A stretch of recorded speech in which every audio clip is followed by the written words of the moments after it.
Mary po, meron pong bisita. Si Baby Jesus. Where's Baby Jesus? Where's Baby Jesus? Ayan, gumawa na ng bakod. Din sa bilin ni Baby Jesus. Kasi may nabutan akong bata, inuhubaran si Baby Jesus ang damit. Amen. Where's the angel? Where's the angel? Ay no, tamo kasi laki mo yung angel. Ay no, tingnan mo yun no. Okay, up. Alright, tingnan mo, ay no, mata. Diyan ka, pipicturean kita. Ayan, Jesus. Ayan po, andito kami sa labas. Ayan si Matthew. Matthew, where's Baby Jesus? Huh? Ayun. What's that? Matthew, malaki pa sa'yo yung angel, oh. Mat, asan daw yung angel?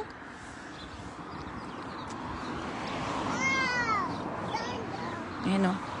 Oh, love mo yung angel. Angel of God, my guardian dear, to whom God's love commits me here.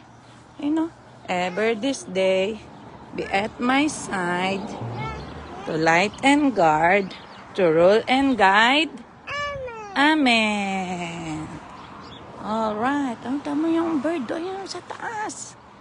You know, kita mo ba? Ayan, lumipad. Lumipad na ang bird. Aba. Ayan na po. Hindi na mapupuntahan ng mga bata. Si Baby Jesus. Nilagyan na ng bakod. Ayan po. Matt, say bye-bye. Matthew.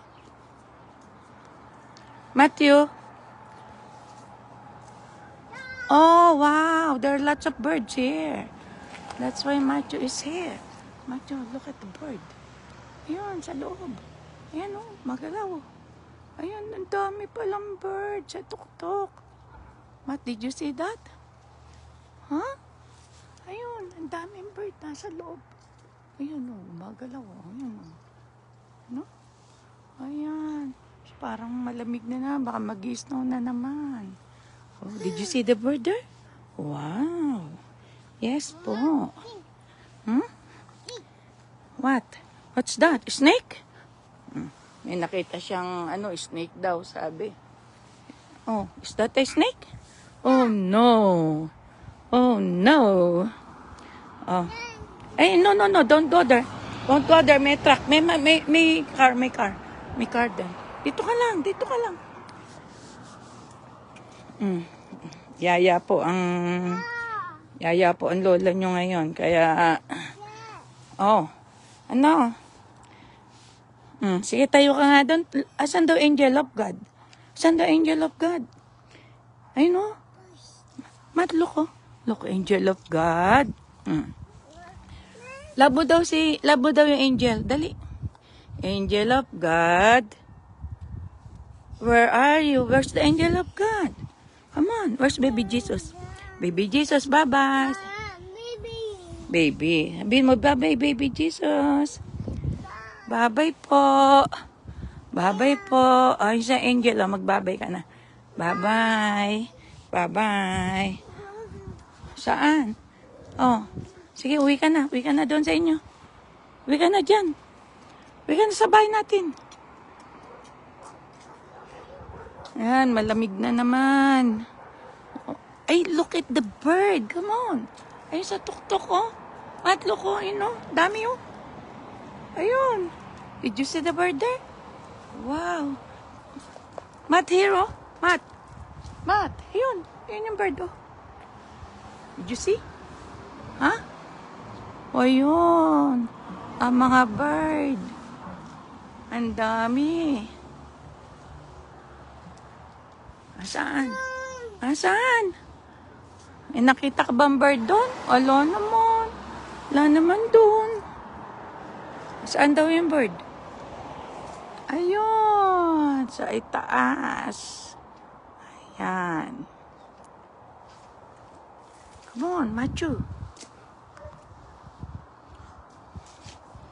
Ayan na po.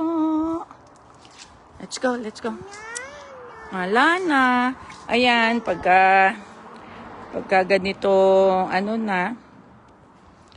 ganitong winter na, ganyan na nangyayari sa mga halaman.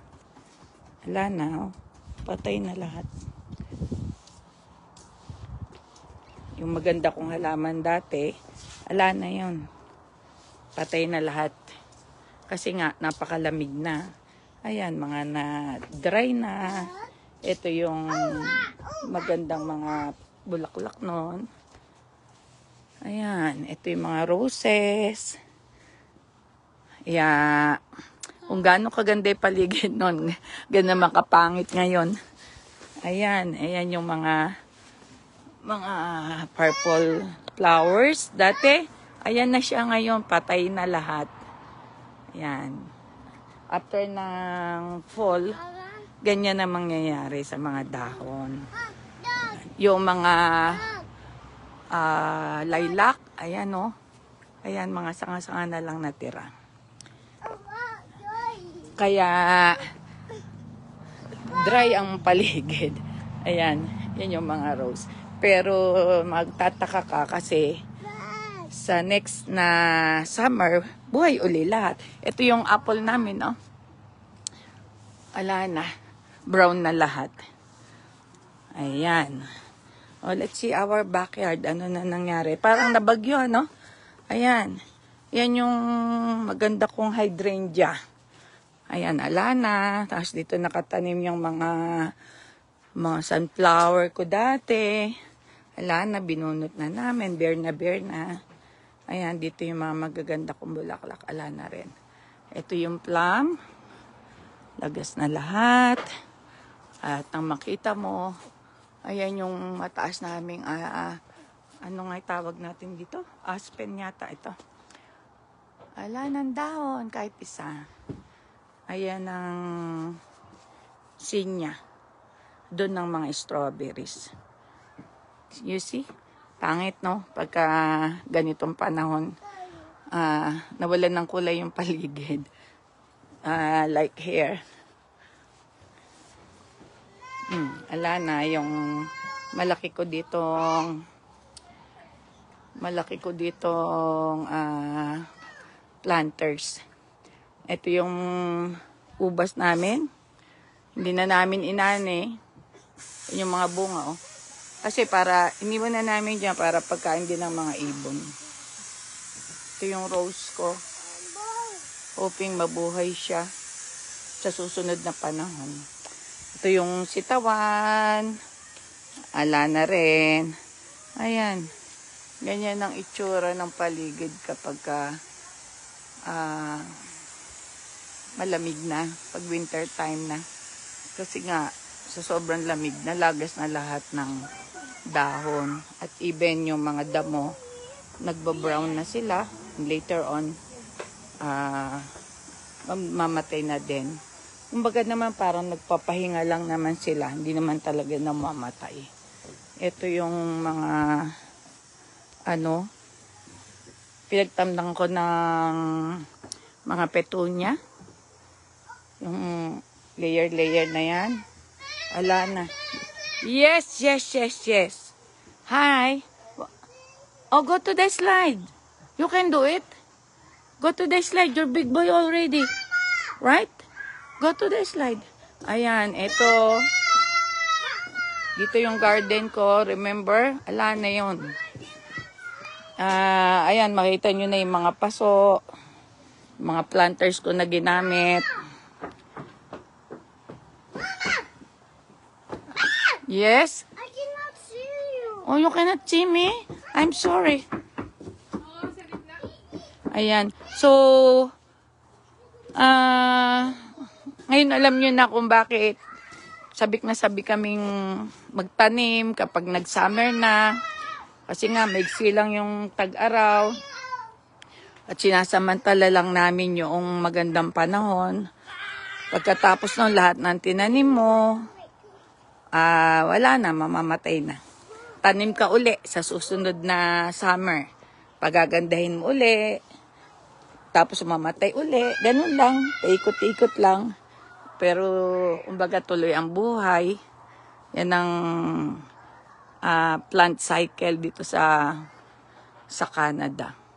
Kita mo yung ano niya, kala mo patay na, no? Yung plum. Yan yung tinitrim ni Alan ng yung electric trimmer niya na bilog na bilog. Yan yun. Ayun yung dalawang bata, oh. Tony, leave him alone, please. Buti nga maganda pa nga yung panahon ngayon kasi walang snow ngayon. Kaya yung mga bata may chance pang maglaro sa labas. Yes? Oo. Why? What is that? Huh? What is that?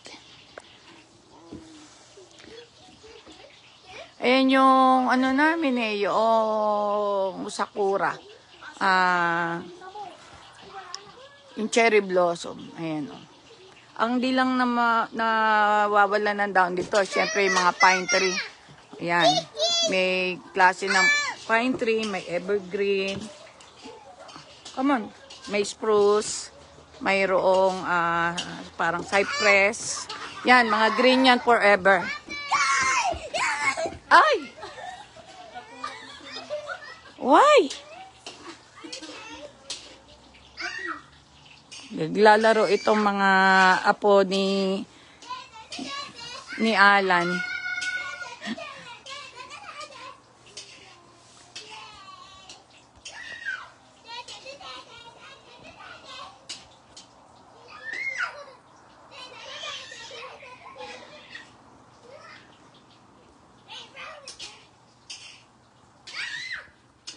Sige, maglaro lang kayo, mga ilang araw pa.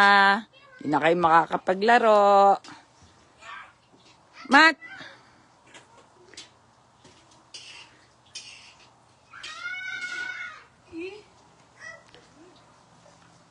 What is the weather today?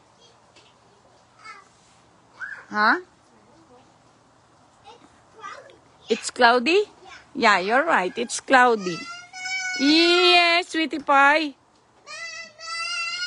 Opo.